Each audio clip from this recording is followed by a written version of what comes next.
The cart shook violently, the sound of breaking wood echoing like a sharp slash through the air. The front wheel was torn off, the axle swerving to one side, causing the entire cart to tilt as if it were about to fall. A violent jolt sent Norah flying forward, nearly throwing her off the bench. Dust billowed into the air, filling her throat and eyes, making her cough.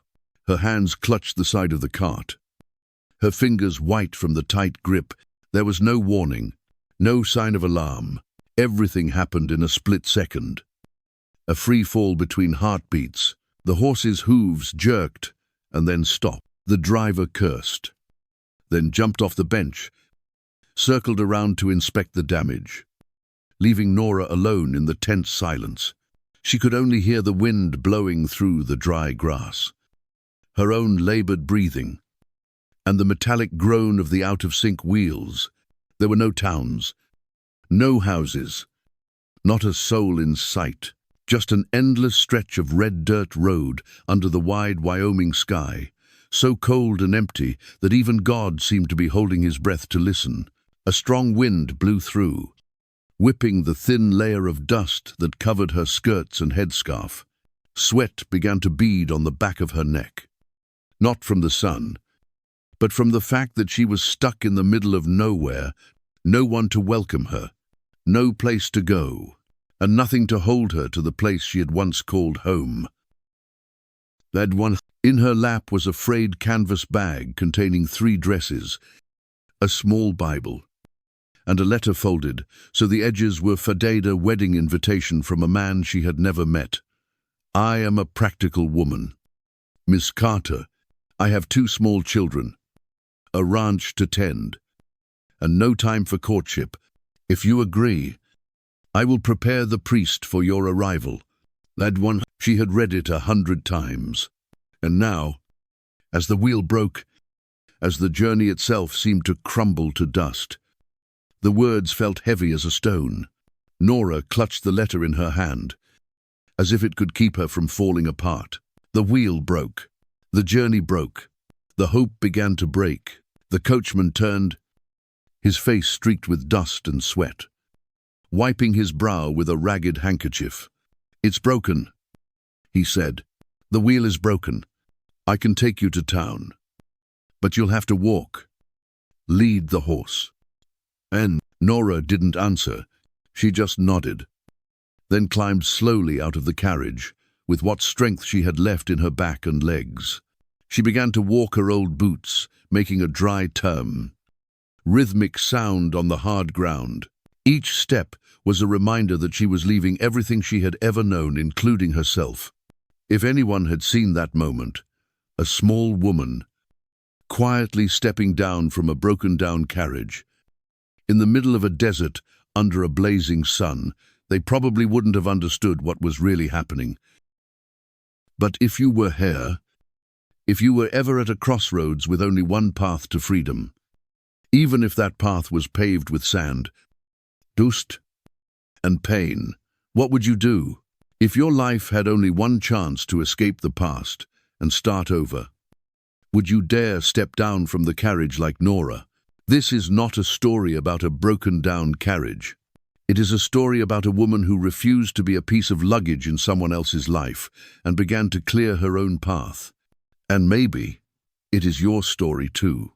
The red dirt road stretched like a crack in the dry Wyoming soil, where the broken wheels had left a slanting trail. Norah Carter walked slowly beside the horse, her feet sinking into the dust, her steps heavy as if she had carried a lifetime of burdens. She did not look up, only watched her own footsteps, as if she let her guard down for even a second, she would shatter into tiny pieces, like the broken wheel. The sun was like a knife, relentlessly beating down on her back, piercing her worn-out clothes, heating up her already tired heartbeats. There were no trees, no wells, only scorched, dry grass and a sky so large that it made people feel pitifully small.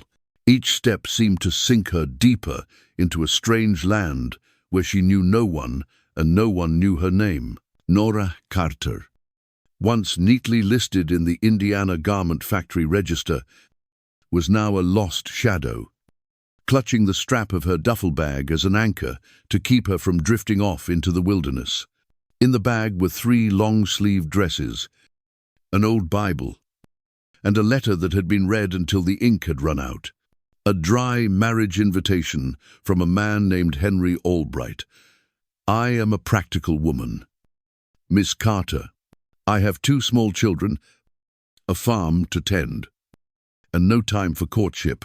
If you will accept, I will prepare a priest for the day of your arrival." Perhaps this was her last chance. She had thought, when the factory closed, she had been thrown out like a damaged article. Her fingers, once nimble at sewing, were now so sore that she could not hold a needle for an hour. In the city, a woman alone, without a husband, without money, was no better than a weed by the roadside. And so she had boarded a train, then a stagecoach, and then onto this stretch of road, the last stretch. With each mile, she moved further from what was familiar, but also closer to something she dared not name. Freedom, a beginning, or simply a place where no one expected her to be a substitute. A fill in the blanks. She was not sure. On horseback. The coachman said nothing, only occasionally glancing at her from above. He did not seem contemptuous, nor sympathetic. Perhaps he had carried many women like her, silent, empty-handed, toward unfamiliar homes with hearts numbed by rejection. The town of Windmir appeared like a mirage after nearly 2 hours of plodding, walking. A few ramshackle wooden houses, an old grocery store, a bell-less church, and a battered stable standing guard at the end of the drive. The smell of dry earth and sweat mingled in the air, creating a taste that only those who had lived by their hands and frugal meals could understand. Norah stopped by the wooden gate of the stable. A man was leaning against the porch post, his arms folded, his face sunburned and his gaze unreadable. Henry Albright. She needed no introduction to know that this was the man who had written the letter. He did not smile. He did not say hello. He just nodded, as if they were meeting not to marry, but to do business. "You are Norah Carter?" She nodded. "Yes, sire." No greeting, no pleasantries. He turned and walked inside. "Come in. I have stew. The children are waiting." And that was when she knew her new life, the life she had believed in, would begin not with a smile, but with a heavy wooden door opening in silence. Henry's house was not bad. It was well built, with a small front garden, a few chickens, a pair of goats, and the wind whistled through the door like a nameless whisper. But inside, it was cold and empty. The 2 children sitting at the table looked at her as if she were a ghost. The curly-haired girl with dirty cheeks, the little boy clutching his wooden spoon like a weapon. "This is Miss Carter. You'll be staying," Henry said. It was as simple as introducing a new maid. Norah sat down. The dinner passed without a prayer, without a laugh, without a question. There was only the clink of spoons against bowls and the little clock ticking on the mantelpiece. After the meal, she raised her head and said slowly, "I think we need time to get to know each other before." Henry interrupted her, his voice not unkind but cold. "There's nothing to understand. You take care of the house and the children. I'll take care of the farm. If you do well, I don't mind." And she looked at him, saw a man who had lost his wife, a tired father, but she didn't see herself in him. She saw no greeting, no hope. "This isn't a contract," she said softly, "and I'm not a mule, Mason." Henry stared at her. "You accepted in the letter, Mason, because I need a place. But a place isn't a person." She stood up, Her hands shook with exhaustion and an unnamed heartache. "I will not marry you. Not tomorrow. Not like this." No one stopped her. No one said a word. She walked out, the cold wind hitting her face like a slap in the face. She didn't know where she was going, but she knew if she stayed in that house, she would disappear. And she hadn't traveled halfway across the country to become a shadow.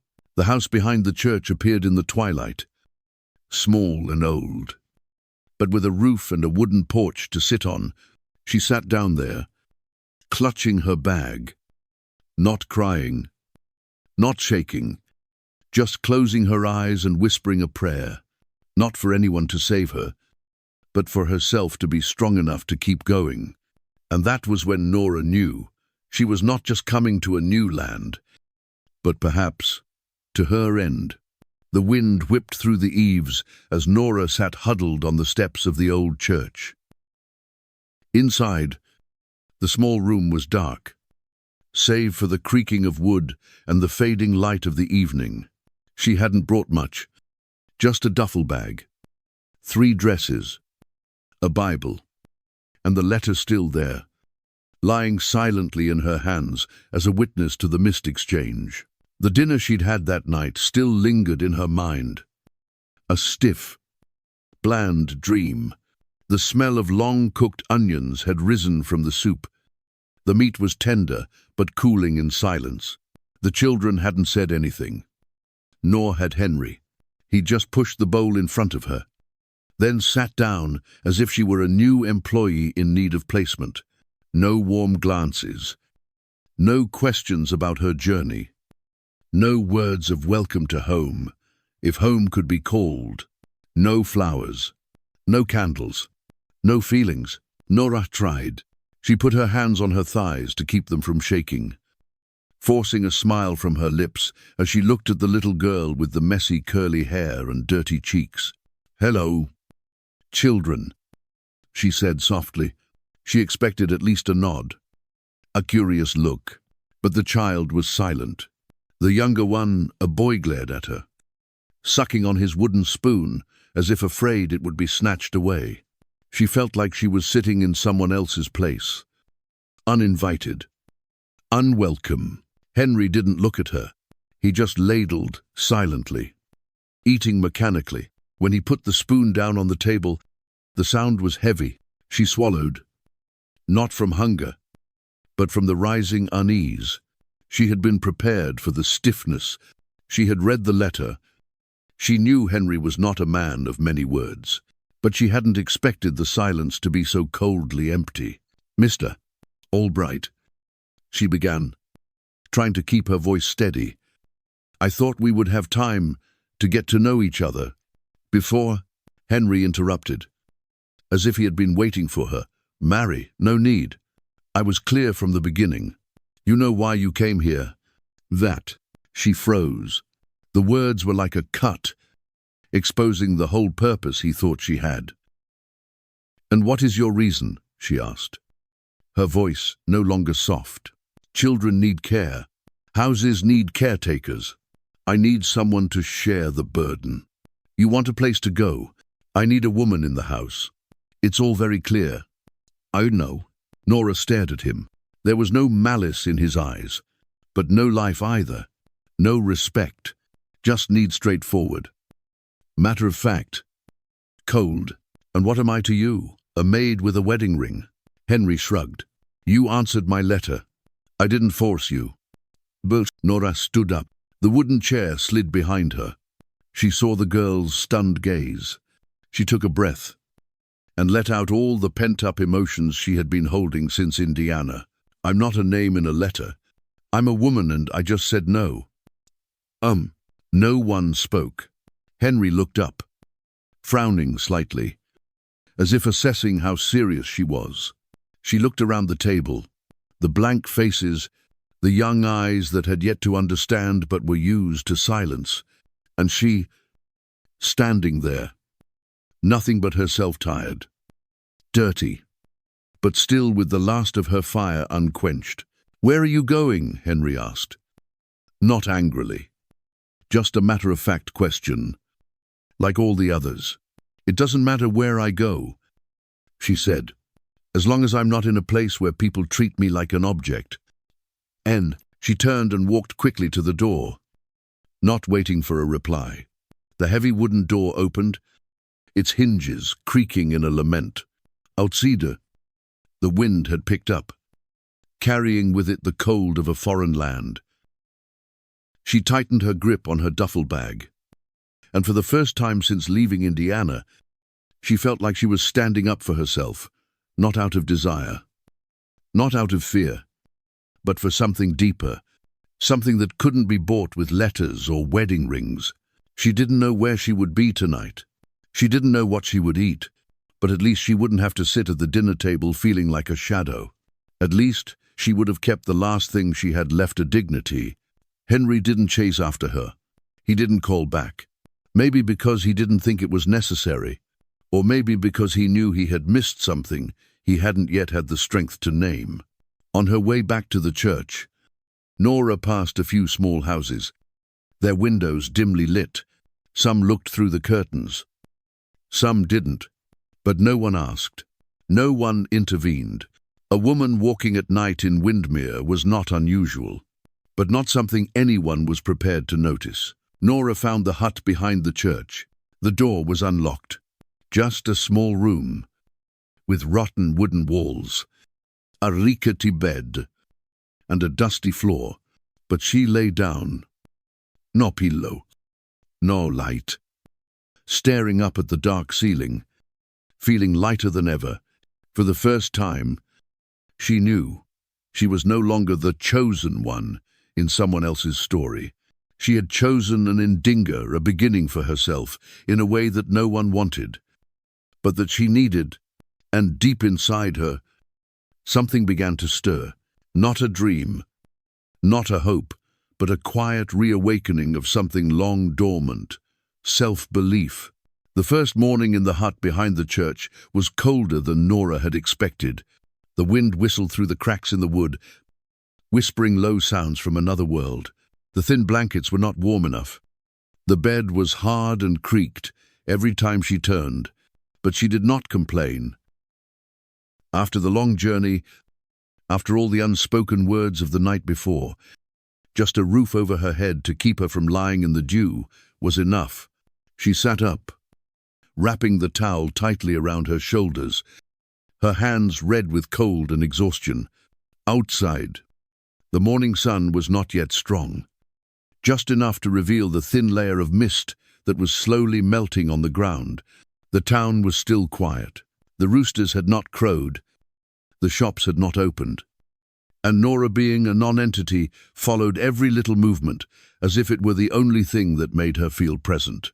The sound of footsteps suddenly broke the silence. A tall, thin figure was approaching, walking straight and determined. A woman, her silver hair tied back, her rough wool coat, and her mud-stained boots showed she was no stranger to hard work. Before Norah could stand, she approached, setting down a bundle tied with old rope by the steps. Not leaving in the night? The woman said, "Not quite a greeting. It's a good place to start." Norah nodded, her voice hoarse from the cold. "I have no intention of leaving." The woman smiled slightly, not quite pleased but understanding. "I'm Jean, keeper of the keys to the church, keeper of some of the town's secrets, if you'd like to hear them." Norah didn't know what to say, just watched her untie the knot. Inside was a loaf of bread, a jar of cooked beans, a bar of soap, and a pair of wool socks that had seen several winters. "Thank you," Norah whispered, trying to hide her emotion. Jean shrugged. "I've seen many come and go. Young girls, baby-faced, who seem to change a man with a good meal, then come back crying. She's different. She doesn't shed tears. That's rare." Norah smiled slightly, not out of joy, but because of the bitterness of that observation. Maybe because I don't have any more tears to shed. Jean didn't comfort her. She just sat down beside her, crossed her legs, and looked straight at the village that was waking up little by little. Don't sit here waiting for someone to love you. You'll wait your whole life. Norah turned to look at her. The statement was not a lesson, not a criticism. It was a truth drawn from the long, hard life of a woman who had stood firm through many storms. Do you know how to sew? Jean asked, changing the subject as if all the heavy things should be folded away. Norah nodded. I used to work in a factory, industrial sewing, but I can also sew by hand. Oh, that's good. Jean said, there's a women's group at church on Thursday. Sewing, talking, sometimes just to not feel like the only one awake. You can come. So, listen. Then she stood up, saying nothing more, leaving Norah alone with her short but lingering words. That day, Norah swept the cabin, pulled out a broom with a broken handle, and swept away the years of dust. She folded her dresses, filled the small iron kettle, and brewed some dry tea she found in her bag. Then she turned the lining of her bag and pulled out her old needle, the little thing she had almost left behind in Indiana. With trembling hands, she threaded the thread and began sewing the scraps of fabric into a small square, practicing the old rhythm. Up, down, up, down. Her hands remembered. The feeling was as familiar as a song from her childhood quiet. Lonely, but full of life. On Thursday, she went to church. The women were there. Some looked at her. Some pretended not to see. No one invited her. But no one sent them away. Jean waved gently, pointing to the wooden bench at the end of the row. Norah sat down, said nothing, just took out her needle and thread, and buried her head in the fabric. She had no idea what she was sewing, but she knew. She was holding back a part of herself with every stitch. A few chuckles, a few jokes, a few secret looks. No one asked her name, but Jean occasionally whispered, this one was the best at making jam. That one was always ruining fabric. The one in the far corner had just lost her husband. The comments weren't malicious. They were Jean's way of translating the unspoken language of the room, the way women didn't say their feelings, but still made room for each other. Norah didn't laugh, didn't interrupt, didn't try to be sociable. She just worked. The needle kept moving. The thread kept tight. Toward the end of the session, an old woman, Mrs. Harrove, stopped by, gently placing an old shirt with a tear in her hand. If you have time, she said, I'll pay you with some flour. And Norah nodded. That was all. But something in her heart expanded, small but enough to ease the long-standing cold. As she left the church, she held her ragged dress and a few coins in her pocket. The sun had softened. The wind had softened. And then, as if by a small miracle, Rachel Henry's curly-haired daughter was waiting near the church fence. She held a small bunch of wildflowers, pale purples, faded yellows, a few blades of grass but tied together with coarse hemp string.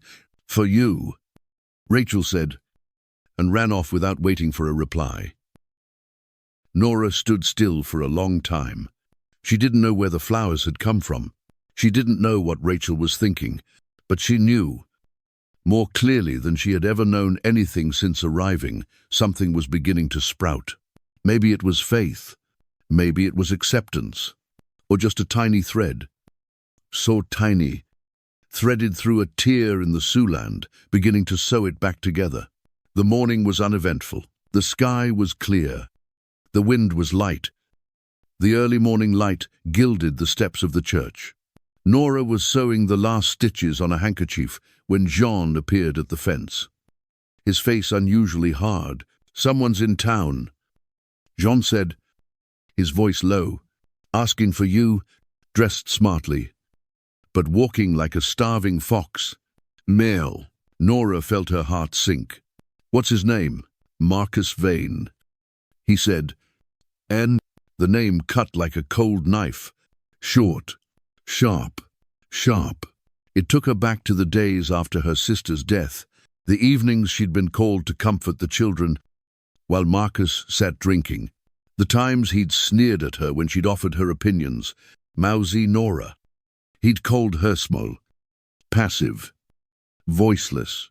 And when her parents started telling her to stay and raise the baby, it was Marcus who stood there, arms folded, silent. Jean looked at her, half reading her thoughts. Do you want me to send him away? Norah shook her head. No. I'll see you. Marcus was standing in her little cabin when Norah arrived, as if he knew the way. His brown coat was disheveled, but he still had the air of someone who had once taken control of someone else's house without knocking. Norah, he said, his voice low and familiar. It's hard to see you. I didn't run away, she answered, standing in the doorway. I just left. Zero. He laughed, silently. You know, everyone thought you were dead. And then the rumors started. That you were bought by a Western husband by letter. That you left behind 2 grandchildren. Zero. They're not my children, Norah said, her voice hoarse. And you never asked me if I wanted to stay. Then I'll ask. Marcus took a step forward, not threatening, but carrying the familiar scent of manipulation. You're doing okay? I hear you're famous in this little town. But if anyone knew about your past, the people might not be so nice. Do play. What do you want? Marcus smiled. A little money. Not much. I have some debts to settle. If you don't want your family's story to get to that rancher, or the priest, or your new sewing friends, then, are you here to blackmail? Norah asked, her voice steady. No, I'm here to remind you that you're not as broke as you think. You have a reputation to lose, and I have a mouth to tell it all, in any way I see fit. Lo, Norah looked at him, a long time. Then she stepped aside, opening the door wider. Please go. Marcus narrowed his eyes, surprised. You think I'm joking? I think, she said. I'm not someone you can scare anymore. As he walked away, his shadow fading into the midday sun, Norah knew the lies were taking root. They would find their way to others. Small towns like Windmir could not hide anything for long. And just as she had predicted, the next morning, on the church steps, the words scrawled in white chalk appeared. Liar. Jean was there before her, wiping away the words. I told you, she said, her voice light. Every wind carries dust, but you decide whether you want it to stick to you or not. And Norah did not answer. She bent down, picked up a brush, and rubbed each line of chalk with her own hand, as if she were brushing away something that still clung to her. From that afternoon on, the looks of the townspeople began to change. Some smiled half-heartedly, some averted their eyes. Someone stopped talking as she passed. Whispers began to spread on the wind. She left her sister's child behind, running away from debt, disappeared and reappeared with her dress intact. Norah endured. No excuses, no tears, just sewed faster, folded the fabric more carefully, and placed each folded shirt into the hands of those who still came. But as she passed Harrow's shop, the shopkeeper's eyes grew heavier than usual. Then Henry appeared. Is it true? He asked, standing in front of her, his voice low. What part? You left your child behind. Then Norah looked at him. It was so long that the wind stopped blowing. I left a home where no one cared about me. I cooked, coaxed the child, washed clothes, was called a widow. I left because I chose to live. And I never took a penny from anyone. Not even you. Then Henry was silent. Then he spoke, as if to himself, I believe you, but I should have asked you in the first place, instead of believing someone else's mouth. Then she nodded. That's what made the difference. That evening, Rachel came to the door of the hut, holding a small stone. They said you lied.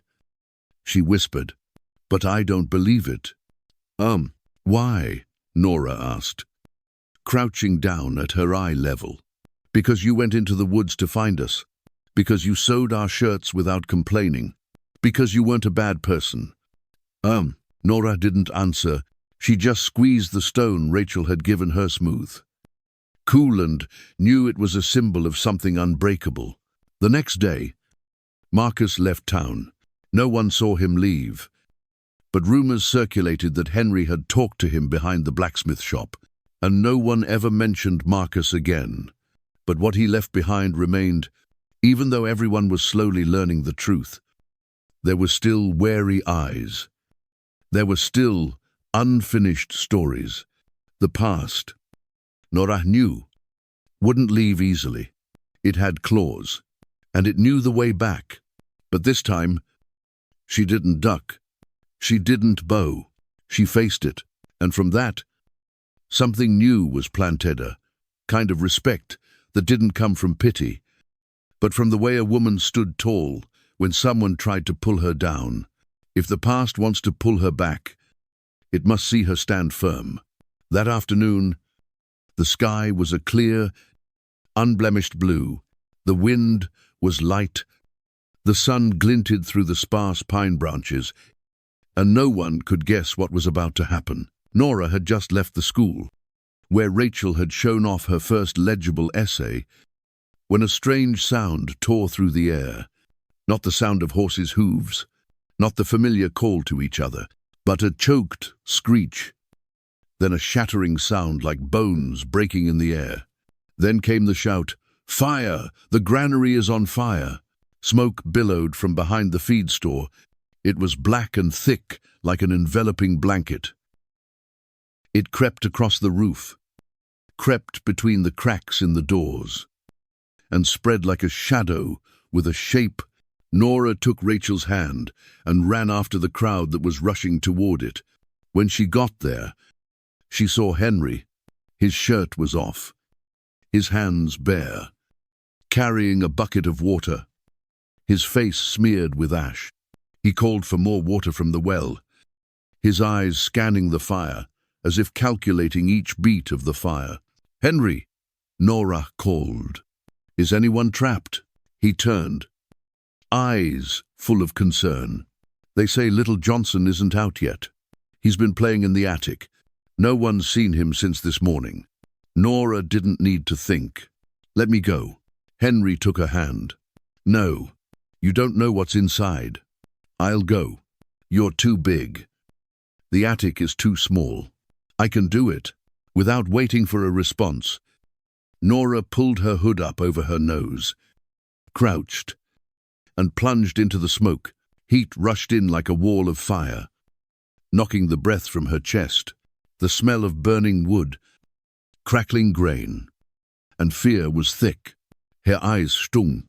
She swung her arms through the thick air, climbing the wooden steps. Above her, she heard a small, ragged cough. "Johnson," she called, trying to keep her voice steady. "A sub."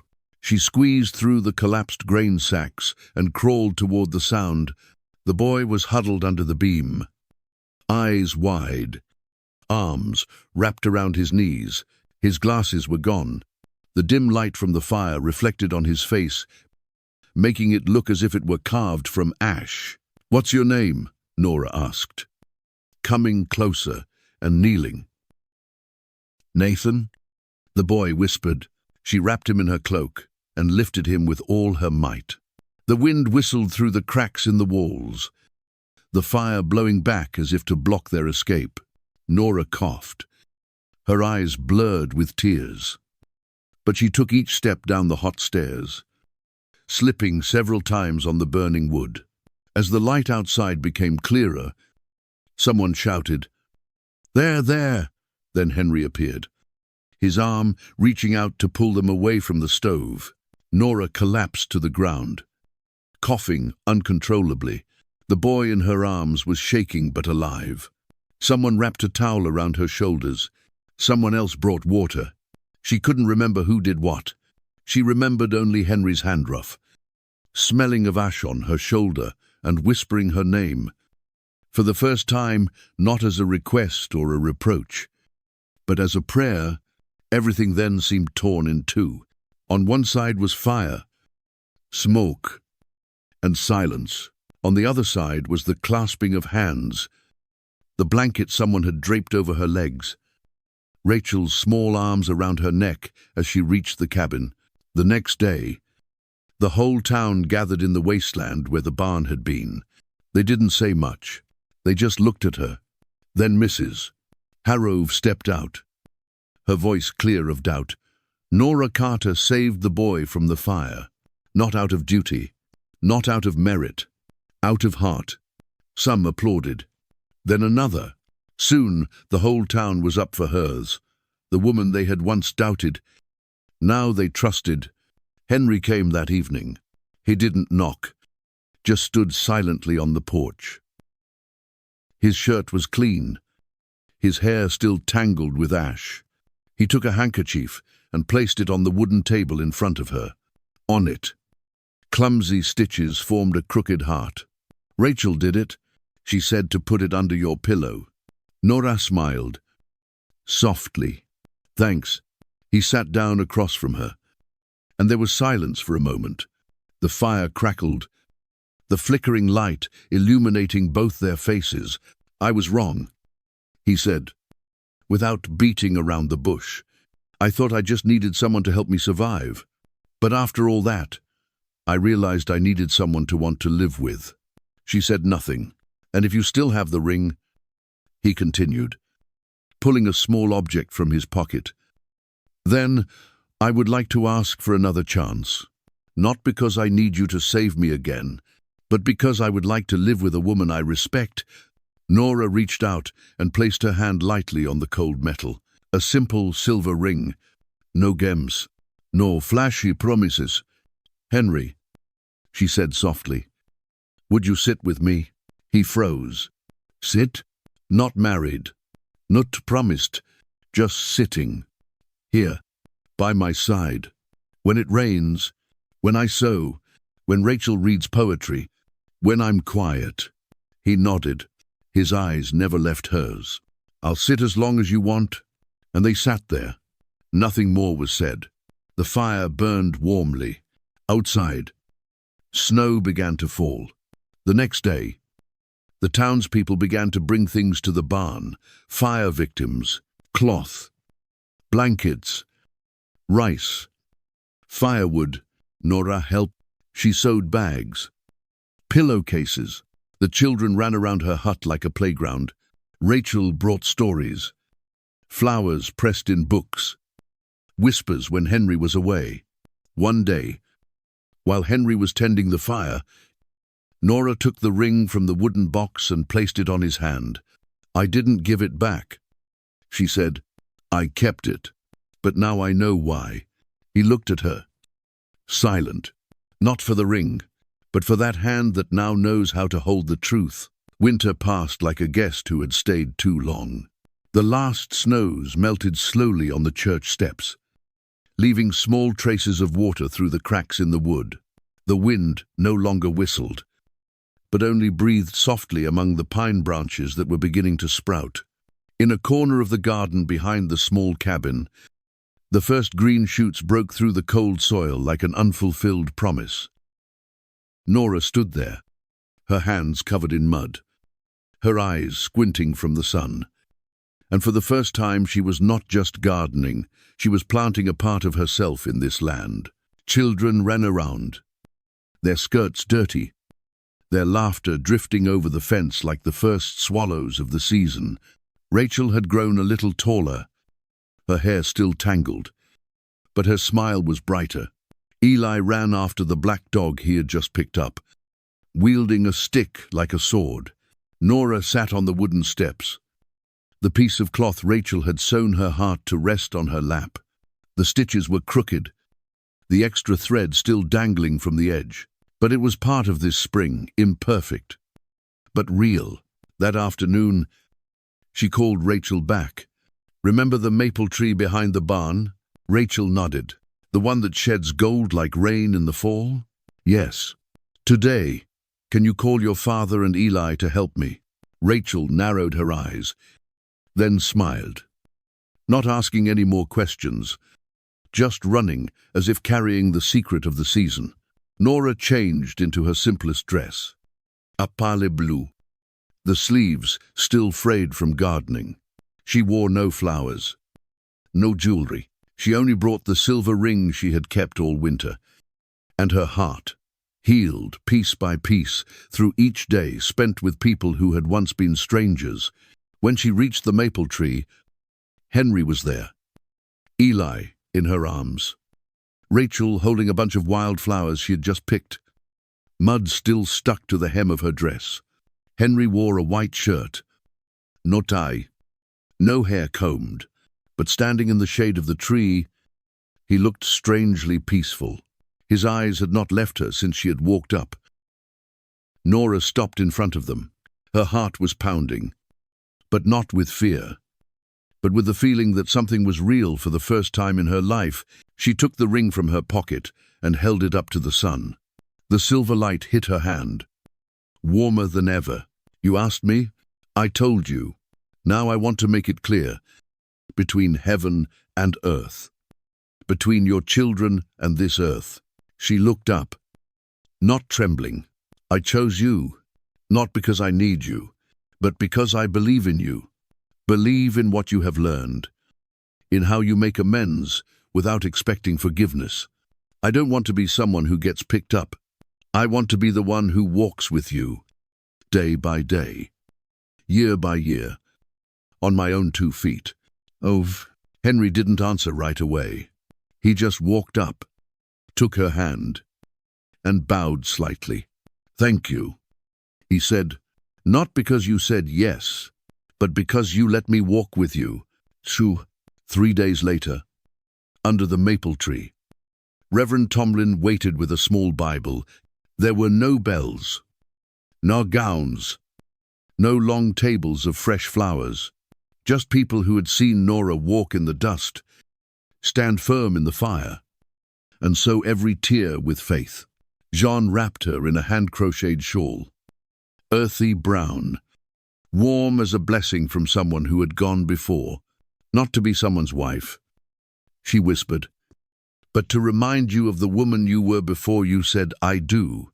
After, Henry took her hand. Rachel scattered the flowers by hand, without a basket, each step awkward but joyful. Eli stood beside Henry, holding the dog, solemn as a little best man. The Reverend read the short, low, simple words. "Nothing has changed today. It is just 2 people affirming what they have lived for a long time, that they belong to each other." After that, no one applauded. There was only a collective nod of a silent acknowledgement. She is ours, not a mail-order bride, not a stranger. Norah. Dinner that night was stew, bread, and berries mixed with sugar, but laughter drifted beyond the hut, over the fence, into the church. Henry helped her with the dishes. Rachel told stories. Eli fell asleep on her lap as the sky darkened. Night fell. Henry sat on the porch. Norah, wrapped in a shawl, sat beside him with hot tea. The wind blew gently. Flowers were beginning to bloom at the edge of the garden. An owl hooted in the distance. They sat without speaking, just leaning against each other, their hands clasped gently, not in affirmation, but in reassurance. Henry turned to her, his voice low and husky. "See the difference?" "Yes," Norah said, "not because of the vows, but because of the journey, because of every morning we got up early to sow, Because of every time we sat together without speaking, because of the look in her eyes when she gave me that first bouquet.